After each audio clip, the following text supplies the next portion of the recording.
Hello everyone, welcome to another video. My name is Mario So, and as you can see today, I have a slightly new different setup for my YouTube videos. So give it a thumbs up if you like it. Please let me know what you think. In today's video, I want to talk about a very useful feature on Sony cameras, and that is clear image zoom. But if you're new here to this channel, please don't forget to subscribe and hit the bell button. So there you have it, guys. Please subscribe if you haven't, because apparently I forgot to say it. Subscribe and hit the bell button if you're watching. If you've gone to shoots where you've wanted reach or wanted to zoom in a lot more, or there was a big space and you couldn't get any physically closer to your subject that you're filming, having a zoom lens would be very, very useful. But what happens when your zoom lens is massive?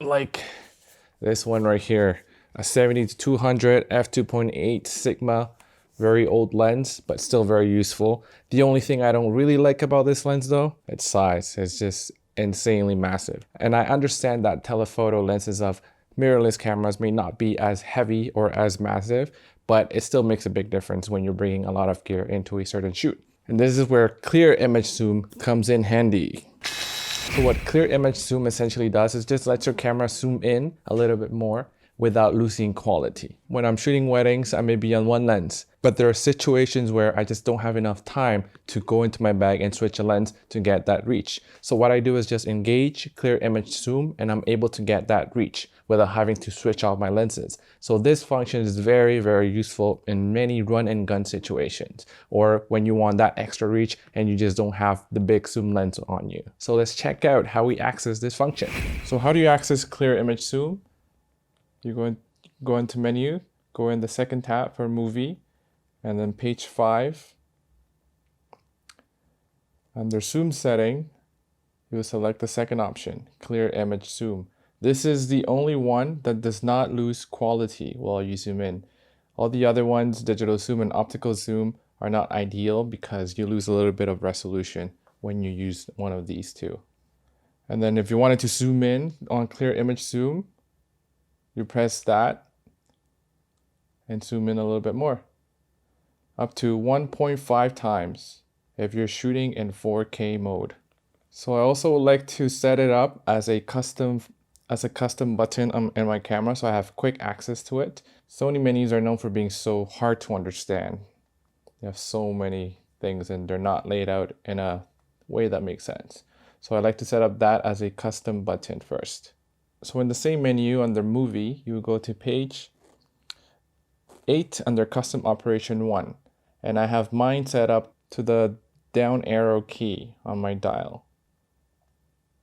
So my down button is set up to zoom.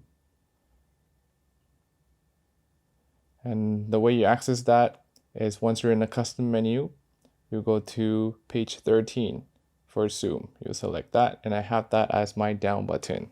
So this means that if I want to engage clear image zoom, I can just press my down button and right away it takes me in there. So there's one thing to note: if you're shooting in 4K video, you can only zoom up to 1.5.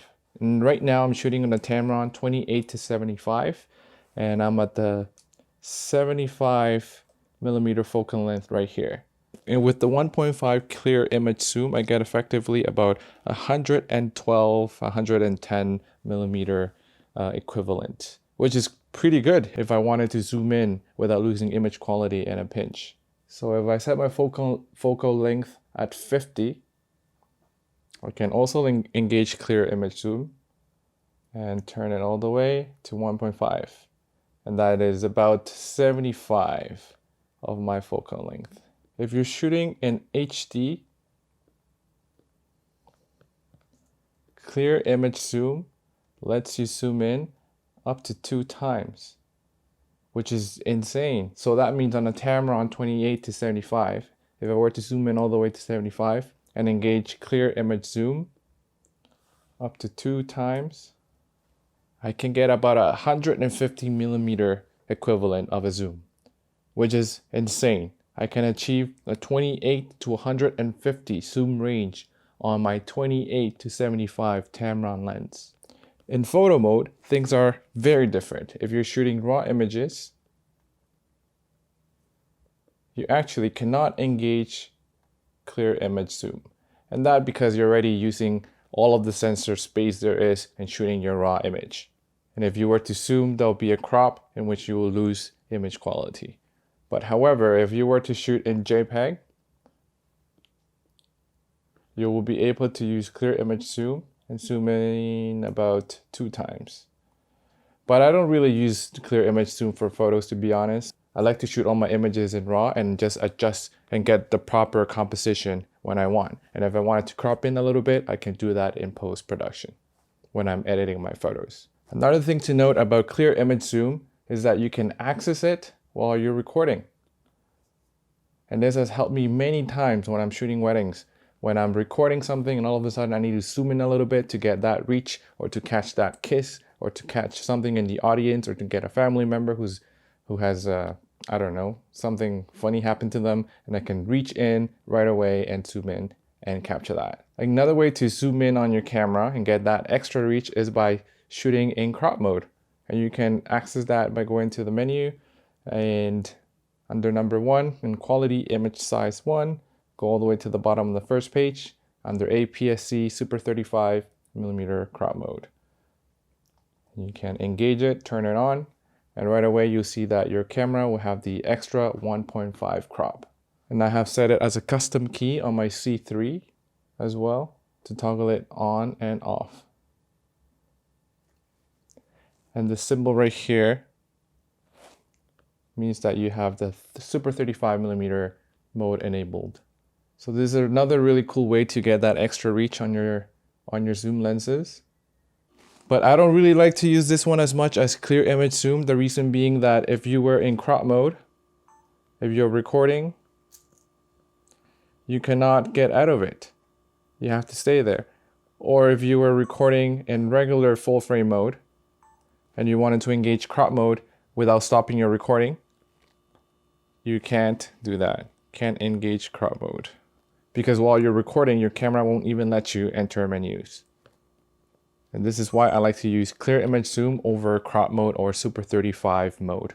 The only drawback in using clear image zoom is that the autofocus is not the best. It's a little bit off. And sometimes it takes quite a bit for autofocus to engage. Especially if you're shooting person on one side of the frame. Clear image zoom tends to focus in the center of the frame. And I've tried switching my focus areas as well, but I've never found an effective way of using continuous autofocus on clear image zoom. I feel like it's missing just a little bit.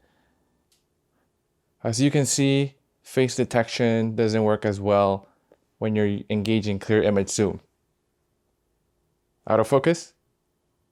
Autofocus. But if I'm right in the center of the frame, the camera seems to focus quite well. But if I'm not, then face detection, eye detection, autofocus, whatever continuous autofocus Sony has doesn't work as well.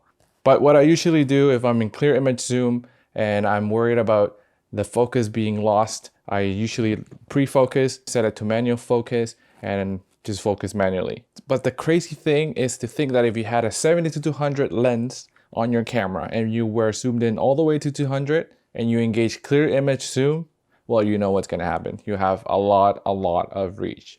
And you probably need a lot of stabilization, because the more zoom and reach you have, the more steady your camera has to be. So get those sandbags ready. When will the clear image zoom come in handy? Will come in handy in almost every single situation where you want that extra reach and you only have one lens. So you can have any prime, you can have a wide angle lens and you just wanted that a little bit of extra reach. Clear image zoom lets you do that in camera without losing image quality.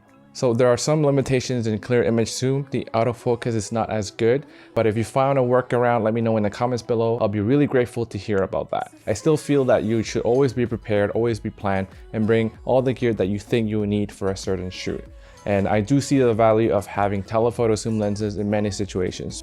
So this is all for today, guys. I hope you enjoyed this video, and before Marketing Mario calls me again, please like and subscribe so I don't get into any trouble. So that is all, and until next time.